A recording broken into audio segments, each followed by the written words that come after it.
عزیز طلبہ و طالبات، Farooq foundation on line school کے ذریعے یکساں نصاب کے مطابق تعلیم حاصل کریں۔ اگر ہماری ویڈیوز پسند آئیں تو چینل کو سبسکرائب کریں اور دوستوں کے ساتھ شیئر کریں اور بیل آئیکن کو لازمی دبائیں تاکہ آئندہ آنے والی تعلیمی ویڈیوز آپ حاصل کر سکیں۔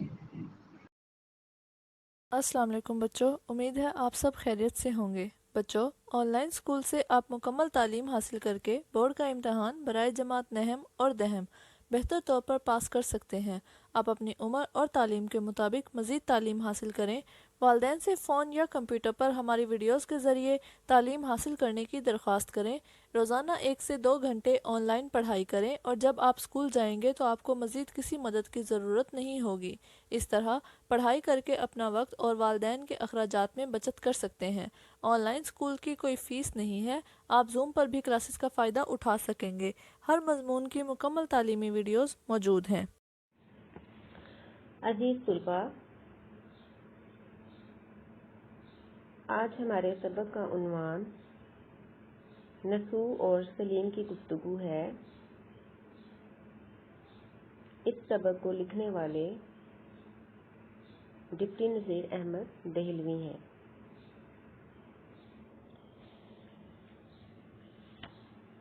ڈپٹی نذیر احمد دہلوی نے زیادہ تر اصطلاحی ناول لکھے کیونکہ ان کی تحریروں کا مقصد لوگوں کی یا نوجوان طبقے کی اصلاح کرنا تھا۔ یہ سبق ان کا ایک اہم ناول توبۃ النصوح سے لیا گیا ہے، یعنی نصوح کی توبہ، جس کا بنیادی مقصد اس چیز کو اجاگر کرنا ہے کہ جب انسان کی زندگی دینوی یا دنیا کی بجائے ابدی زندگی کو سنوارنے کی طرف راغب ہو جاتی ہے تو سب سے پہلے اصلاح کا کام اپنے گھر سے شروع ہوتا ہے۔ ایک کنبے کا سربراہ پورے خاندان کی اخلاقی حالت کو سدھارنے کا ذمہ دار ہوتا ہے۔ اگر خاندان کا سربراہ اپنے کنبے کی صحیح طور پر دیکھ بھال کرے گا تو وہ قیامت کے دن سرخرو ہوگا، اور اگر وہ اپنے خاندان والوں کی صحیح تربیت نہیں کرے گا تو قیامت کے دن اللہ تعالیٰ کے سامنے جواب دہ ہوگا۔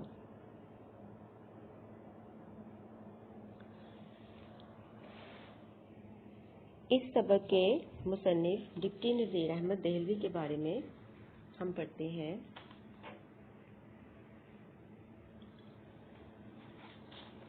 ڈپٹی نذیر احمد دہلوی کی پیدائش 1831 اور وفات 1912 ہے۔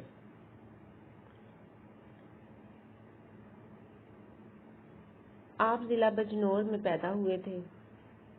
والد کا نام مولوی سعادت علی تھا۔ ابتدائی تعلیم والد سے حاصل کرنے کے بعد آگے آئے، دلی آ گئے، جہاں مولوی عبدالخالق کے شاگرد ہوئے۔ بعد میں دلی کالج میں داخلہ لیا۔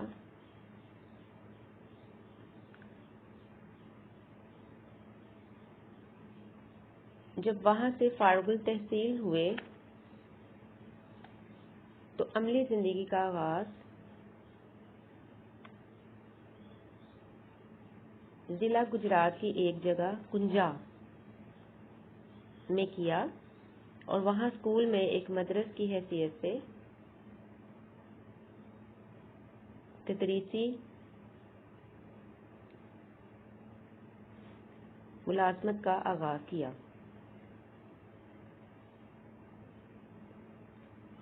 مولوی نذیر احمد پہلے دلی میں تھے، پھر انہوں نے استاد کی حیثیت سے اپنی ملازمت کا آغاز کیا اور گجرات آئے۔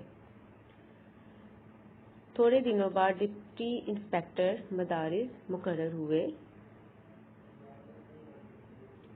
1861 میں وہ انڈین پینل کوڈ کے ترجمے کی وجہ سے پہلے تحصیلدار اور بعد میں افسر بندوبست بنے۔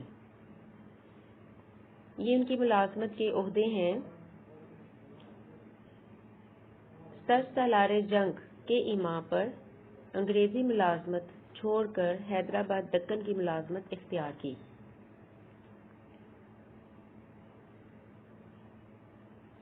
یعنی انہوں نے انگریزی ملازمت کو خیر آباد کہا، اس سے سبکدوش ہوئے اور پھر حیدرآباد دکن کی ملازمت اختیار کر لی۔ ایک عرصے تک وہاں خدمت انجام دینے کے بعد ملازمت چھوڑ کر دلی آ گئے اور باقی ساری زندگی یہیں گزاری۔ آپ کے ناول اصلاحی انداز کے حامل ہیں، کیونکہ ان سے انہوں نے مسلمانوں کی اصلاح کا کام لیا۔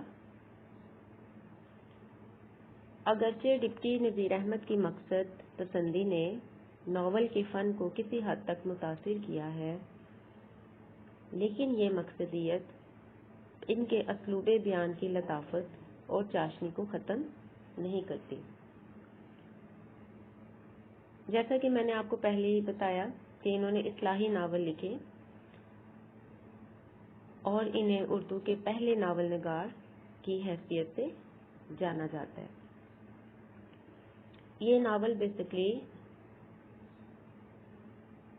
19ویں صدی کے نوجوان طبقے کی اصلاح کے لیے لکھے گئے تھے،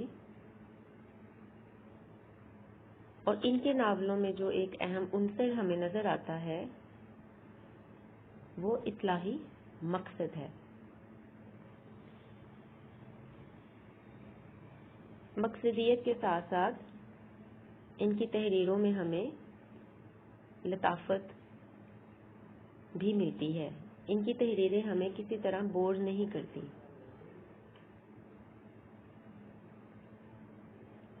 ان کی زبان علمی بھی ہے اور عوامی بھی، یعنی جو اس دور میں بولی جانے والی تھی عوام، اس کو جو زبان اس دور میں بولی جاتی تھی اس کو ہم عوامی زبان کہتے ہیں۔ معاشرتی لطافتوں کے آئینہ دار محاوروں کے استعمال کا انہیں ملکہ حاصل ہے۔ یعنی جہاں وہ گفتگو کرتے ہیں یا ان کے وہ کردار جب آپس میں گفتگو کرتے ہیں تو ہمیں محاوروں کا استعمال بھی نظر آتا ہے۔ بالخصوص عورتوں کی مخصوص زبان، محاوروں اور مکالموں کے وہ استاد تسلیم کیے گئے ہیں۔ اگر ہم ان کے ناول پڑھیں تو سب سے اہم بات جو ہمیں ان کی تحریروں میں نظر آئے گی، اس زمانے کی عورتوں کا ایک خاص انداز تھا بات کرنے کا، وہ بات چیت کا انداز، وہ محاورے ان کے ہمیں مکالموں میں نظر آتے ہیں۔ نذیر احمد دہلوی کا شمار اردو کے ارکان خمسہ میں ہوتا ہے۔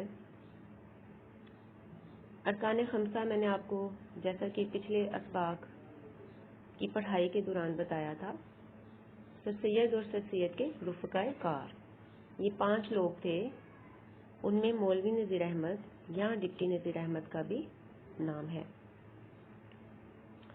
آپ اردو کے پہلے ناول نگار ہیں۔ آپ کے ناولوں میں مرات العروس، بنات الناش، توبۃ النصوح، فسانہ مبتلا اور ابن الوقت زیادہ اہم ہے۔ مرات العروس کو ہم اردو کا پہلا ناول کہتے ہیں، اور یہ اصل میں اس دور کی جو نوجوان لڑکیاں تھیں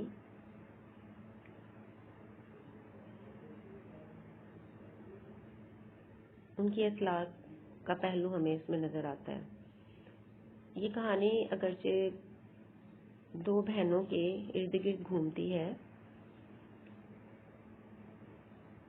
اور اردو کا پہلا شاہکار ناول مانا جاتا ہے۔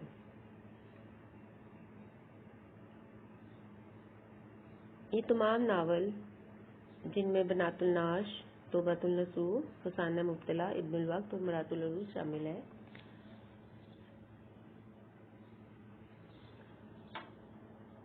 ڈپٹی صاحب کی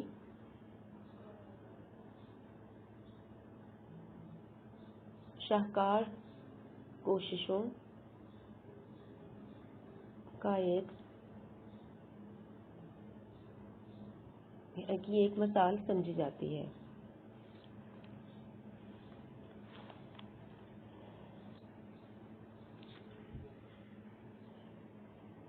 مصنف کے تعارف میں آپ کو MCQs اس طرح سے آئیں گے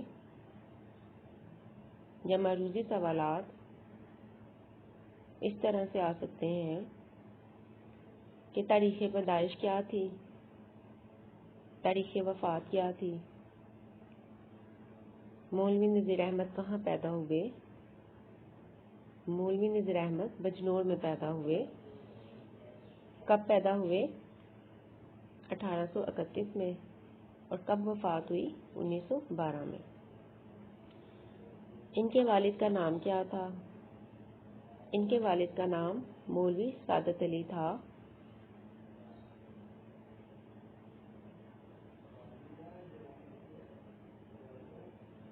مولوی نذیر احمد کے ناولوں میں کون سا پہلو نظر آتا ہے؟ مولوی نذیر احمد کے ناولوں میں مقصدیت اور اصلاحی پہلو نظر آتا ہے۔ اردو کے پہلے ناول نگار کون تھے؟ اردو کے پہلے ناول نگار ڈپٹی نذیر احمد ہیں۔ ڈپٹی نذیر احمد کا شمار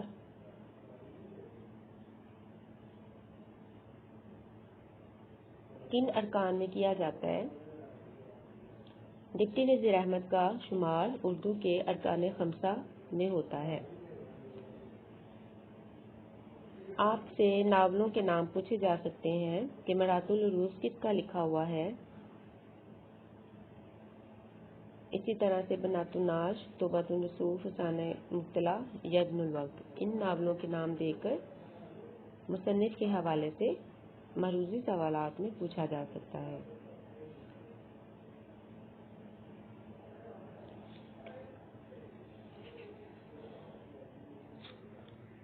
اب ہم اپنے سبق کی پڑھائی کا آغاز کرتے ہیں۔ نصوح اور سلیم کی گفتگو اس سبق کا عنوان ہے۔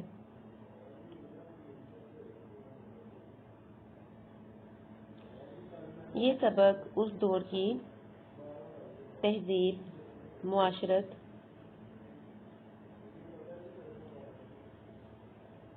کے ساتھ ساتھ اردو ناول کی جو ابتدائی صورت ہے اس کو بھی ابھارتا ہے۔ ڈپٹی نذیر احمد کی لکھی ہوئی ان تحریروں میں آپ کو اس دور کی عوامی زبان سے بھی روشناسی حاصل ہو سکے گی۔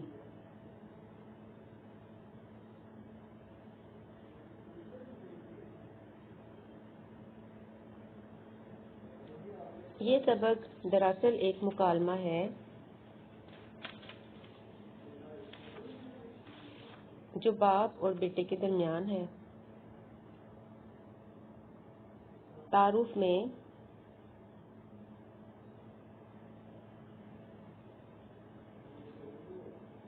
اس کا پس منظر بتایا گیا ہے۔ جیسے کہ میں نے آپ کو پہلے ہی بتایا